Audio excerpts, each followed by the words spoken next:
All right, so here's our recap here for Friday. This is going to be a red day recap. So let's talk about, first of all, let's talk about my biggest loss, and then we'll take a look at some of these other trades we put on the day. So really, I got a little bit aggressive here on the U.S. Tech, and I want to kind of go through it and show you exactly what happened on the U.S. Tech. I did okay on the Russell 2000 or the mini Russell.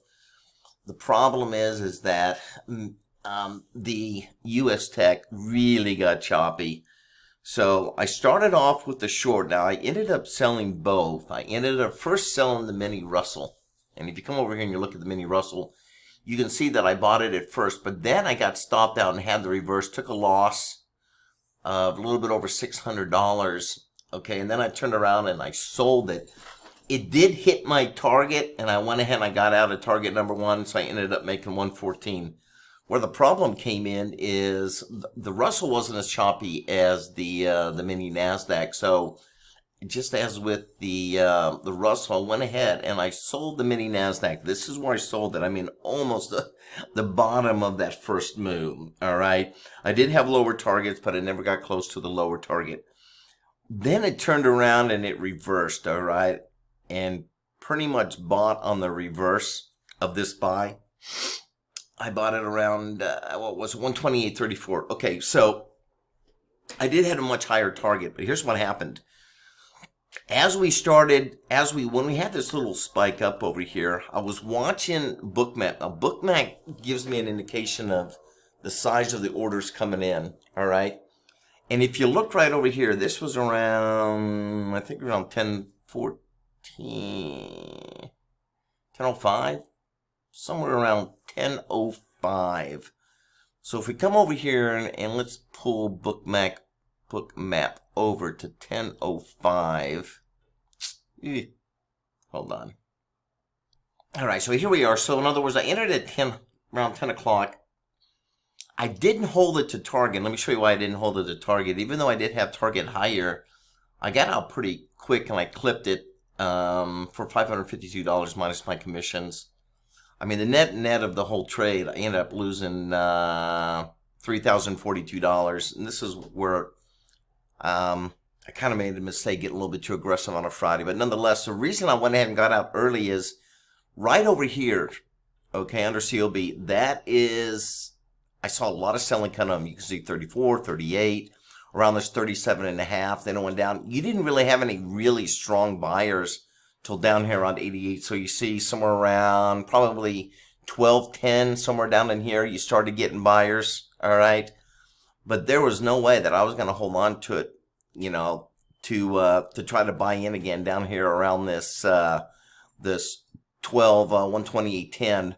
And so when I started seeing these sellers coming in, I just said, look, I'm just going to cut my losses short. I ended up making just a little bit on it. I didn't hold it for more than 5 minutes. And I said, I'm done. And I think for the rest of the day, let's take a look. I think for the rest of the day, it was pretty much, yes, it had a lot of pressure coming in. Did finally come up again, but there's no way that I'm going to hold through that. And then see, it was just super, super choppy, just kind of all day long. Really nothing. At the end of the day, it took off. But you know what? There's no way that I'm going to hold on to a mini Russell that long. My trades, I like to stay in probably no longer than, at the most, I've been in some 15, 20 minutes. It just depends. If it's moving, if it's not moving, it's going sideways, I don't mind holding it a little bit longer. But because of the choppiness, there's no way I was going to hold it. My very first trade was short on the gold. So gold was a really nice trade, and I held on to that for quite a while. I got in at 8:39 and almost about 20 minutes or so, right? About 11 minutes, 12 minutes. I went ahead and I got out of gold. Let's look at that trade real quick because I felt like I was in that thing forever. Let's look at that short gold. All right, so here's gold. So once again, entry on gold in this particular trade, just like I think the first two trades were during that first hour on the live broadcast. Anyway, so we entered around 8:39 at 1998.80. I got triggered short. it pulled back. Now I could have added, I mean, when it was pulling back up here, I could have added, I did not. I think I mentioned an entry point, an add-on point. Can't remember if I mentioned it or not, but nonetheless, I didn't add on. And it would have probably helped cushion some of this loss today. But anyway, so I entered in. It took what, about 11, 12 minutes before I finally got triggered and it hit my level down here. And it did hit my profit level down here at 1997. I got out. Actually got filled at 1997.30. That was it. So I was done with gold. And so about that time, once again, I was reversing. So I was getting stopped out of my Russell, was getting stopped out of tech, reversing.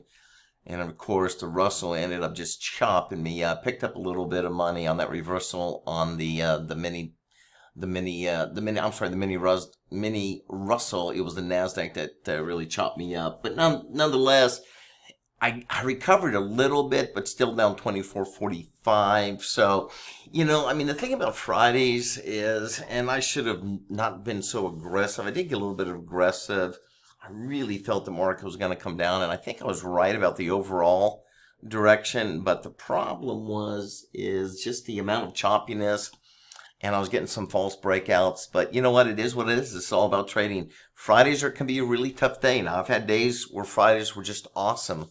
And so I don't really like to come in with that kind of bias, but at the same time, one thing is for sure is as we start moving into the afternoon, later afternoon, things do get kind of thin because, everybody's taking off and they want to spend the time and get off early for the weekend. So, it is what it is. You got to be really careful about Fridays. But, that being said, did take a loss overall, considering the gold and the mini Russell and the mini Nasdaq. Okay, so let's look at our stock trade. This also was, this got executed in the morning live. So let's take a look at that trade on stocks.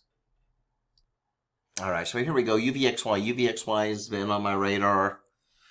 I traded a little bit of UVXY earlier this week, but anyway, I like UVXY. Shortly after the opening, it was around, as we were breaking through this entry point right here, is around 9, let's see, exactly 9:38 is when I put on a buy order. And as we started dipping a little bit, I started adding more.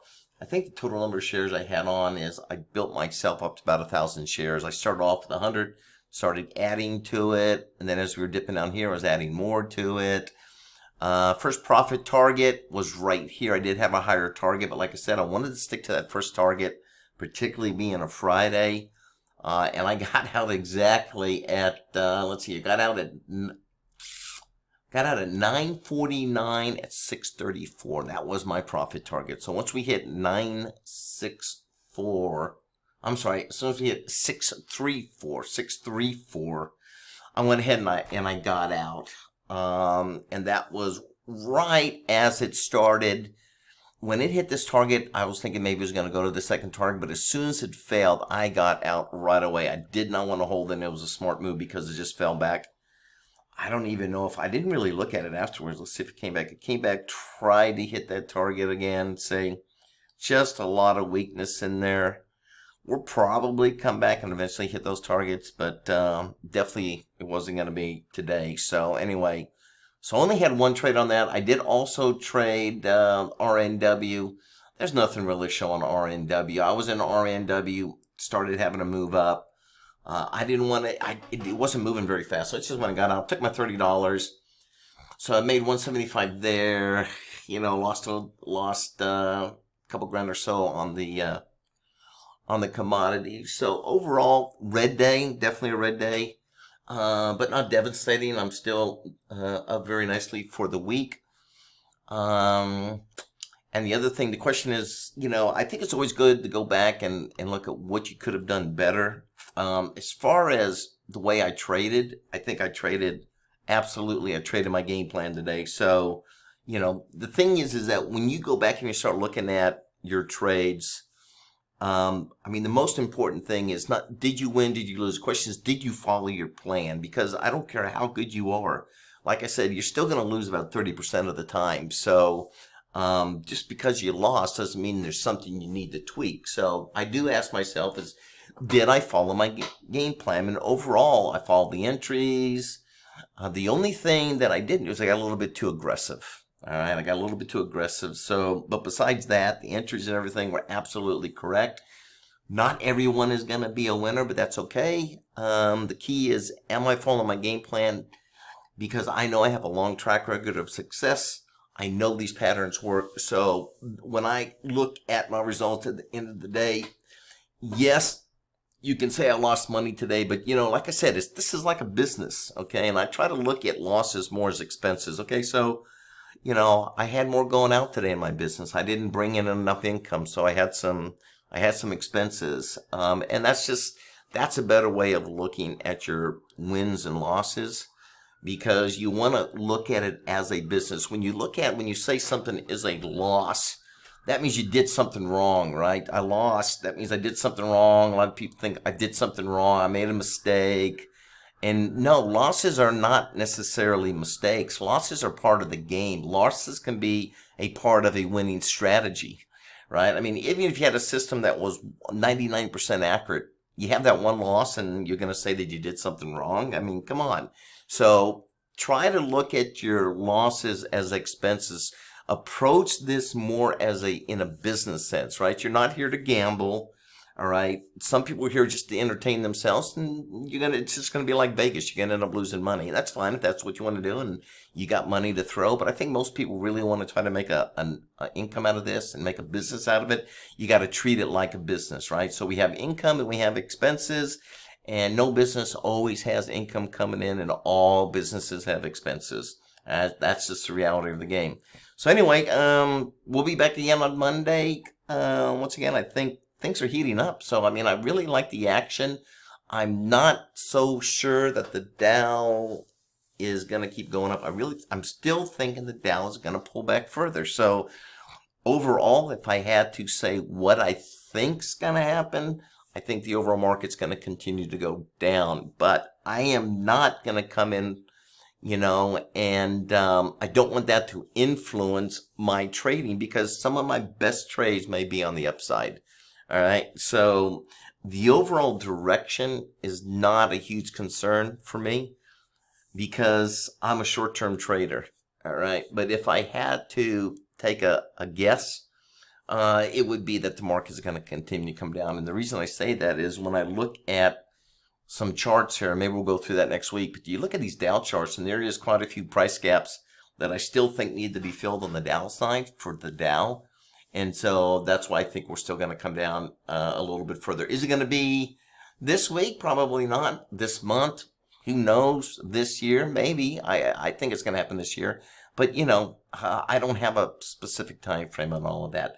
But if you're a short-term trader, it's really not a concern. All I'm concerned about in the morning is, are we having momentum? Are my patterns setting up? And then once I get a buy pattern or patterns, what is Einstein telling me in terms of where this market has the highest probability of going? And that's it. That's all. That's really all my concern.